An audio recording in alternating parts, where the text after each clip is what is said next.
যে মানুষটাকে ছেড়ে দিতে চাচ্ছেন, শেষবারের মতো তাকে ধরে রেখে দেখুন, হয়তো কিছুদিন পর আপনি নিজেই বলবেন, তখন ছেড়ে দিলে বড্ড ভুল হয়ে যেত, ছেড়ে দিলে তো দিয়েই দিলেন, তাহলে আর কিছুই করার থাকে না। মনে রাখবেন, এখনকার দিনে সবাই থেকে যেতে চায় না, যে থেকে যেতে চায় তাকে একটু কষ্ট হলেও মানিয়ে নিন।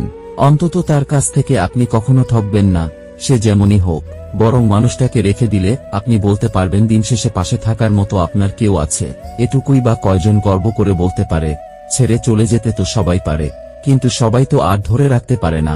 আপনি একটু ধরে রেখে দেখিয়ে দিন, সবাই ছেড়ে চলে যায় না, কেউ কেউ মানিয়ে নিয়েও থেকে যেতে পারে। যদি ছেড়ে চলে যান তাহলে সবার সাথে আপনার কোনো তফাৎ রইল না। একটু এদিক ওদিক হলেই যদি কাউকে ছেড়ে দিতে চান, তাহলে আপনার জীবনে শুধু একের পর এক মানুষ আসতেই থাকবে, কিন্তু কাউকে ধরে রাখতে পারবেন না। কাউকে ধরে রাখতে হলে মানিয়ে নেওয়া জানতে হয়, ধৈর্য ধরতে হয়। ছোট্ট জীবনে একাধিক মানুষের স্মৃতি নিয়ে বেঁচে থাকা গেলে